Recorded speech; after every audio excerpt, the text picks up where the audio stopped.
Guram, this is your first world champion title. How are you feeling? ძალიან ბედნიერი ვარ და ძალიან სასიხარულო გრძნობა და ძალიან საპასუხისმგებლო ვარ. Teddy has worn that red bag patch for over 10 years now, and now you're the world champion and you get to wear it. What does that mean to you? რა თქმა უნდა ძალიან ბედნიერი ვარ. ტედის მერე რომ მე დავიკრავ და ძალიან საპასუხისმგებლო არის თქო წეხან მაგიტომ ვთქვი რომ ტედის მერე გავხდი მსოფლიო ჩემპიონი და ეს ძალიან დიდი რაღაც არის და ამის შენარჩუნება ყველაზე რთული არის. Your teammate Lipiteliani took the silver medal yesterday. Was that motivation for you coming into the tournament?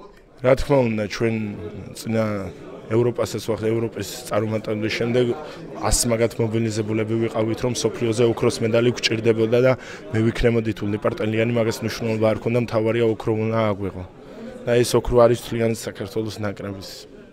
Your contest against Roy Meyer was very frustrating for you. How did you feel about that? რა თქმა უნდა ძალიან რთული იყო ყველა მსოფლიო ჩემპიონატი რთულია ისაც რთული იყო და ფინალი ყველაზე მეტად გამიჭირდა იმიტომ რომ ნაცნობი მოწინააღმდეგე ყავდა ქართველი და რა თქმა უნდა ფსიქოლოგიურად რთული იყო მაგრამ შევძლი და გადავლახე ეს ბარიერიც და გავხდი ჩემპიონი. The crowd was incredible today. Do you think they helped you on your way to gold? რა თქმა უნდა ისინი რომ არა შეიძლება დღეს ოქროს медаლი არ მეკიდოს. Madlova, thank you.